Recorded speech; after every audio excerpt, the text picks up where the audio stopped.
ଆମ ଭାଉଜ ଗୋଟେ ଅଲଗା ଥାଳି ରଖିଛନ୍ତି, ତାଟିଆ ରଖିଛନ୍ତି ବାପାଙ୍କୁ ଖାଇବାକୁ ଦେବା। ଇଏ ଦୁଃଖର କଥା, ଆମ ଘର କଥା ବାହାରେ କଣ କହିବି? ତୋ ଗୋଡ ଧରୁଛି ଏମିତି କିଲି ବିଲି କରନି।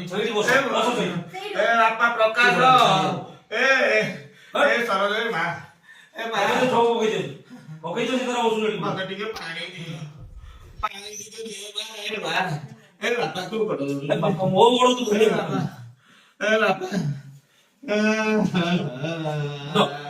ମୁଁ କହୁଛି ପରା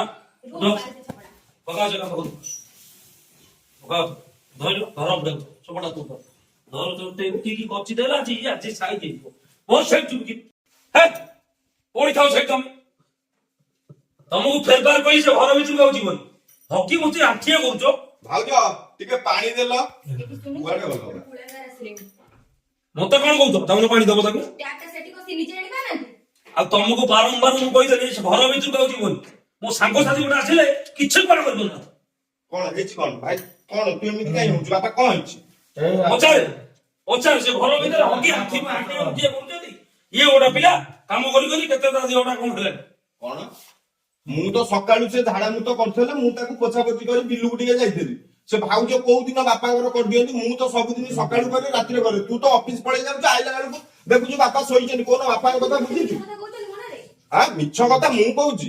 ତମକୁ ଟିକେ ଲଜ୍ଜା ଶରମ ନାହିଁ? ତାଙ୍କ ସହିତ କିଛି ବଢିରେ ପ୍ରକାଶ ଭାଇ ଅନେକ ତୁ ଦିନକୁ ଦିନ ଏମିତି ହଉ ବୋଲି ମୁଁ କେବେ ଜାଣିନଥିଲି। କଣ ମୁଁ ତୋର ଅସୁବିଧା କରୁଛି ମତେ କହିଲୁ? କାନ୍ଦୁଥିଲୁ ଯେତେବେଳେ ବାପା ଅଧାରୁ ଚାକିରି ଛାଡିଦିଅ, ମୁଁ ପାଠ ପଢିଛି, ମୁଁ ଚାକିରି କରିବି। ଏବେ ଯେମିତି ଚାକିରି ଖଣ୍ଡ ପାଇଗଲୁ, ସେଠୁ ତୋର ମାମୁଲତି ବାହାରିଲା ନା। କଣ ହେଲା? ମୁଁ ତ ପାଠ ପଢି ଚାକିରି କରୁଛି, ଅସୁବିଧା ତୋର କଣ? ତୁ ତ ଜୀବନରେ ଚାକିରି କରିପାରିନଥାନ୍ତୁ। ବାପା ଚାକିରିରୁ ଯଦି ଚାକିରି ତତେ ନ ଦେଇଥାନ୍ତେ, ଅଧାରୁ ଚାକିରି ଛାଡି ବହୁତ ବଡ ବଡ କଥାବାର୍ତ୍ତା କରୁଛୁ, ବୁଝିଲୁ? ତୁ ଯେତେବେଳେ ବାପାର ପଇସା ପେନସନ ପଇସା ନେଇଯାଉଛୁ। ବାପା ତ 2 ଲକ୍ଷ ଟଙ୍କା ପେନସନ ପାଉଛନ୍ତି। ଯେତିକି ପେନସନ ପାଉଛନ୍ତି ତାଙ୍କ ମେଡିସିନ କି ଅଣ୍ଟୁନି। ଆଉ ତୁ କଥା ଗପୁଛୁ କଣ? ବାପା କେବେ ତୁ ଘରକୁ ଚିନି କିଲେ ଆଣିଛୁ? ତୁ ଚାକିରି କଲା ଦିନ ଠାରୁ ପେନସନ ବଢି ବଢିକା ବାପାଙ୍କର 6-7 ହଜାର ଟଙ୍କା ପେନସନ ବଢୁଛି। ତୁ ତ ପେନସନରୁ ଲୋନ କରି ନେଇକି ଶ୍ୱଶୁର ସଡୁ ଘର ପାଖରେ ଜାଗା କିଣିକି ପକେଇଛୁ। ଆଉ ଫିଟାଣି ଦେଖଉଛୁ କଣ? ବେଶୀ ବଡ ବଡ କଥା ତୁ ଶୁଣୁ। ବଡ ଭାଇ ବୋଲିକା ମୁଁ ତତେ କିଛି କହୁନି। ତୁ ଜମା ବେଶୀ ତୁ ବି ତମ ବାପା ମୋ ସାଙ୍ଗରେ କହୁଛୁ। ବଡ ଭାଇ ସାନ ଭାଇ ବୋଲି ବୁଲିଯିବି। ମତେ ଚିହ୍ନିଛୁ ମତେ କି? ତମକୁ ଯେତେବେଳେ କହୁଥିଲି ବାପା ତମେ ଚାକିରି ପୁରା କରିକି ଆସ 60 ବର୍ଷ, ନାଇଁ ମୁଁ ବଡ ପୁଅକୁ ଚାକିରି ଦେଇଦେବି, ବଡ ପୁଅ ବଡ ବୋହୁ ଭଲରେ ରହିବେ, ଏବେ ନାମ ନିଅ। ସିଏ ଆଉ ମଣିଷ ଅବସ୍ଥାରେ ନାଇଁ ମୁଁ ମଣିଷ ଅବସ୍ଥାରେ ନାହିଁ। ହେଇଗଲା ସାନ ପୁଅକୁ ବାହାଘର କରିଦିଅ, ତମ ବୋହୁ ଆସିବ ତମକୁ ମୁଣ୍ଡେଇକି ବୁଲିବ ହେଲା। ଦରକାର ନାହିଁ, ବୁଝିପାରିଲୁ କି ନାହିଁ? ତୋ ଭଳିଆ ବଡ ପୁଅ ମାନେ ଯୋଉମାନେ ସବୁ ସାନ ଭାଇର ଯାଇକି ଖୋଜିକି ବାହାଘର କରିଦଉଛନ୍ତି, ମୁଁ ବହୁତ ଗାଁ ଗଣ୍ଡାରେ ଦେଖିଛି। ତୁ କଣ ମତେ ଦେଖଉଛୁ? ତୁ ବା ଚାହୁଁଥିବୁ ତୋ ମନ ଭିତରେ କେମିତି ମୁଁ ବାହା ନ ହୁଏ। ତୁ କଣ ଏତେ କଥା ଶିଖେଇ ହଉଛୁ? ଭଲ ଲୋକଙ୍କୁ ଦେଖେଇ ହଉଛୁ। ତୁ ବଡ ଭାଇ ବୋଲିକା ମତେ ଦେଖେଇ ହଉଛୁ? ନା 10 ବର୍ଷ ବଡ ନା କଣ? ଯେତିକି ଲୋକ ସେତିକି ରହ। ମୁଁ ମୁଣ୍ଡ ଲାଗିଲେ କୋଉଠି ଆଣି ବାପାଙ୍କୁ ପୋଷି ପାରିବି। ତୋ ଭଳିଆ ପୁଅ ଦରକାର ନାହିଁ। ଖାଇଦଉଛୁ ଘରେ ଖାଇଦଉଛୁ। ତୁ କଣ ମତେ ଖାଇବାକୁ ଦଉଛୁ? ବିଲ ବାଡି ଜମି ବାଡି କୋଉଠି ବନ୍ଧୁ ବାନ୍ଧବ କେବେ ତୁ ନିଜେ ବୁଝିଛୁ? ମୁଁ କାଇଁ ବୁଝିବି? ତୁ ବା ଘରେ ତୁ ସେ ଯାଇଥିବ ତୋର। ତୁ ଖାଲି ବାପାଙ୍କ ଚାକିରିରୁ ପଇସା ଯେତିକ ପାଇଲୁ ସବୁ ନେଇକି ଖାଇବୁ। ତୁ କୋଉଠି ଜାଗା କିଣିବୁ, ଘର କରିବୁ, ଏଇ କାମ କରିବୁ। ଲଜ୍ଜା ନାହିଁ ରେ ତୋ ଭଳିଆ ବଡ ପୁଅଙ୍କୁ କଣ କହିବ? ସଂସାରରେ ତ ଏମିତି ଦୁନିଆ ଅଛନ୍ତି, ତୁ କଣ ଏକୁଟିଆ ମତେ ଟିକେ ପ୍ରକାଶ ତା ସାଙ୍ଗରେ ଜମା ଆଉ ତୁ ବଢୁନି। ସେଇଟା ମଣିଷରୁ ପଶୁ ହେଇଗଲାଣି। ମୋ କଲା କର୍ମର ଫଳ ମୁଁ ଭୋଗୁଛି ରେ। ତୋତେ ତ ମୁଁ କିଛି ଦେଇନି। ମୋର କିଛି ଦରକାର ନାହିଁ। ତମେ ଏମିତି ଭଲରେ ରୁହ। ସିଏ ତାଙ୍କର ସେମିତି ହଉଛନ୍ତି। ତାଙ୍କର ବି ଗୋଟେ ପୁଅ ଅଛି, ସିଏ ବି ଦିନେ ନା ଦିନେ ଏମିତି ହବ। ତମେ କାଇଁ ବ୍ୟସ୍ତ ହଉଛ? ତୁ ମତେ କଣ ଅଭିଶାପ ଦଉଛୁ ନା? ମୁଁ ଅଭିଶାପ କାଇଁ? ତତେ ତ ଉପର ବାଲା ଅଭିଶାପ ଦେବେ। ଅଭିଶାପ ଦଉଛୁ? ମୁଁ କାଇଁ ଅଭିଶାପ ଦେବି? ମତେ ଚିହ୍ନିଛୁ ପ୍ରକାଶ? ଚିହ୍ନିଛୁ ମତେ? ବାପା ସରୋଜ ତ ଗୋଡ ଧରୁଛି। ତମେ ହଉଛ ଅସଲ ଖେଳର ନାଟର ବର୍ତ୍ତମାନ। ରୁହ ବାପା, ତମେ କାନ୍ଦନି। ତମେ କାନ୍ଦୁଛ କାହିଁକି?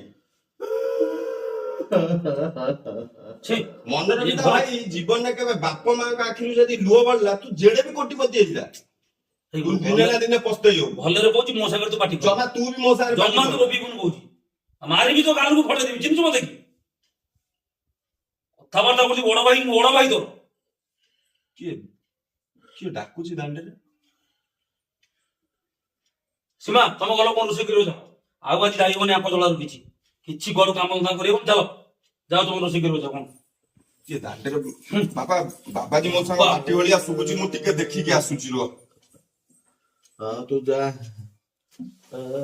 ତମେ ଏଇଠି ବସ, ଏଇଠି ବସ। ରାଇରେ ମୋ ଦେହ କଣ ହେଇଯାଉଛି, ମୁଁ ଶୋଇବି। ଏ ପୁଅ, କଣ ହେଲା? ଆରେ ବିଶ୍ୱାଳ ବାବୁ ଘର କୋଉଠି? ମୋ ଯୋଉ ଦିନ ବଧୁ ବିଶ୍ୱାଳ। ସେ ବା ମୋ ଜେଜ, ମୋ ନା ବଡ ନାତି। ତୁ ତାଙ୍କ ନାତି? ହଁ, ତାଙ୍କ ଘର ବା ଏଇ। ଏଇ ଘରଟା? ହଁ। ତୁ ପୂଜା ବେଳେ, ତୋ ଜନ୍ମ ପୂଜା ବେଳେ ମୁଁ ଆଇଥିଲି, ତୁ ଏଡିକି ଟିକେ ହେଇଥିଲୁ, ତୁ ଏଡେ ବଟା ଆସି ଗଲୁ। ଆଉ ଜେଜ କୁଆଡେ ଗଲେ? ସେ ଘରେ ଅଛନ୍ତି ନା, ଦେହ ଭଲ ନାହିଁ ବା। ଦେହ ଭଲ ନାହିଁ? ହଉ ହଉ ଆସ, ହଉ ମୁଁ ଆସ। ଯାଉଛି। ଏଇ ଯୋଉ ଅରେଞ୍ଜ କଲର ଘରଟା? ହଉ ହଉ। ଆମ ଘର ବା ଏଡେ ଏଇ। ଏଇ ଘର? ହଁ, ଏଇ ପର୍ଯ୍ୟନ୍ତ ବାଟେ। ହଉ ହଉ ହଉ। ହଉ ହଉ କୁଆଡେ ଗଲେ ଦେଖିଆ। ଆସ, ଆସ। ଜେଜ ଏଇଠି ଶୋଇଛି। ଆସ, ଆସ। ଏଇ ବା ମୋ ଦାଦା ଟିକେ ଆଇଛନ୍ତି। ହଁ ହଁ ପକାଶ। ଆରେ ଇଏ କୁଆଡେ ଗଲେ? ବିଶ୍ୱାଳ ବାବୁ। ବାପା ବା ଶୋଇଛନ୍ତି ସେଠି, ଆସୁନା ଘରକୁ ଆସ। ଶୋଇଛନ୍ତି? ଚାଲ। ବିଶ୍ୱାଳ ବାବୁ। ବାପା ଓ ବାପା, ବାପା ବିଶ୍ୱାଳ ବାବୁ। ଏ ଦେଖିଲ କିଏ ଆଇଛନ୍ତି, ଉଠ। କଣ ବାପାଙ୍କର ଏମିତି ଅବସ୍ଥା ନାହିଁ, ତୁ ମତେ ବି ଟିକେ ଜଣେଇବୁ କଣ ହେଇଛି ତାଙ୍କର?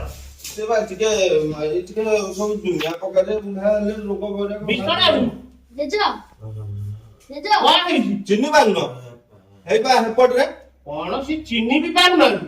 ହଁ ଜାଣୁଛନ୍ତି ଯେ ବେଳେ ବେଳେ ଟିକେ ବିଶ୍ୱାଳ ବାବୁ, ଆରେ ଇଏ ବା ଭାଇ କାନ୍ଦୁଛନ୍ତି କଣ? ଜେଜ, ଏ ତମ ସାଙ୍ଗ? ହଁ ତମ ସାଙ୍ଗ ଇଏ? ହଁ ହଁ ସେ କହିଲ ସିଏ କେମିତି ଜାଣିଛନ୍ତି? ତମେ ମାମା ତ ତମକୁ ସବୁବେଳେ ବାଡେଇକି ପତଳା କରିଦେଲାଣି ଆଉ। କଣ? ଭାଉଜ ଟିକେ ଚା କଲ ଟିକେ। ମୁଁ କରିପାରିବିନି। ଆରେ ସେ କିଏ? ବା ଭାଉଜ ବଡ ଭାଇଙ୍କ ନମସ୍କାର। ହଁ ନମସ୍କାର। ସେଇ ଭାଉଜ ଯୋଉ ବାହାଘର ହେଇଥିଲା ଟି ତମ ବଡ ଭାଇର? ଆଜ୍ଞା ଆଜ୍ଞା। ଆଉ ସେ କଣ ଏମିତି କଥାବାର୍ତ୍ତା କରୁଛନ୍ତି? କଣ କରୁଛ? ବିଶ୍ୱାଳ ବାବୁ, ତମେ କଣ ଏମିତି ଅବସ୍ଥାକୁ ତମେ ପଳେଇଗଲେ, ତମେ ଟିକେ ଖବର ବି ମତେ ଦେଇପାରିଲନି? ଭାଗ୍ୟରେ ଅଛି ହଉଛି କଣ ଆଉ କହିବି ତମକୁ। ତମେ ପୁଅକୁ ଚାକିରିଟା ଦେଇଥିଲି ଅଧାରୁ, ପୁଅ ବୋହୁ ମତେ ମାରୁଛି। ତମକୁ ମୁଁ ମନା କରିଥିଲି ସେତେବେଳେ ବିଶ୍ୱାଳ ବାବୁ, ଚାକିରି ଜମା ତମ ଅଧାରୁ ଛାଡ କି ବଡ ପୁଅକୁ ଚାକିରି ଦିଅନି, ତମ 60 ବର୍ଷ ଯାକେ ଚାକିରି କରିବୁ। କଲା କଣ ପରେ ଫଳ ତ ଭୋଗୁଛି। ମୋ କଥା କେତେବେଳେ ତମେ ଶୁଣିନ? ଆଉ ଅବିକା ତମେ ଏତେ ଦୁଃଖ କଷ୍ଟରେ ରହିଲା ପରେ ବି ମତେ ବି ଜଣେଇନ କିଛି। ପ୍ରକାଶ କଣ ହେଇଛି ଘଟଣା ମତେ ଟିକେ କହିଲୁ, କଣ ହେଇଛି କଣ ନାହିଁ?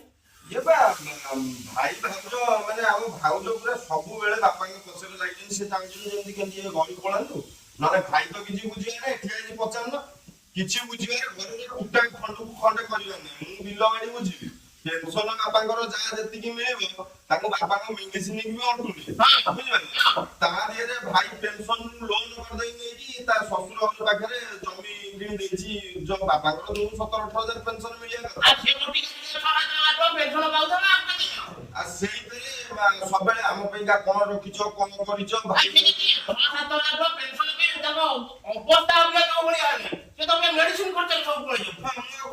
ଯାହା ଜମି ବାଡିରୁ ଇନକମ ହଉଛି ତା ଦେହରୁ ବି ବାପାଙ୍କ ଖର୍ଚ୍ଚରେ ସବୁ ପଳେଇ ଯାଉଛି। ତମ ବିଷୟ ନିଜେ ଚିନ୍ତା କଲେ ତମ ଖାତିରି କୋଉ ଭଳିଆ ଥିଲା ସେତେବେଳେ? ଦାଦା, ବାପା କେମିତି କହୁଛନ୍ତି ମତେ ଆଡକୁ ପଳା ବୋଲି? କଣ ହେଲା ଭାଇ ବା ଦେଖୁନା, ଭାଇ କହୁଛି ତା ପୁଅକୁ ଯେ ଜେଜ ପାଖରୁ ଉଠିକି ପଳା। ମାନେ ଆପଣ ବିଶ୍ୱାସ କରିବେନି, ଆମ ଭାଉଜ ଗୋଟେ ଅଲଗା ଥାଳି ରଖିଛନ୍ତି, ତାଟିଆ ରଖିଛନ୍ତି ବାପାଙ୍କୁ ଖାଇବାକୁ ଦେବାକୁ। ଇଏ ଦୁଃଖର କଥା, ଆମ ଘର କଥା ବାହାରେ କଣ କହିବି? ଆରେ ସରୋଜ, କଣ ଏସବୁ ଘଟଣା ମୁଁ ଶୁଣୁଛି?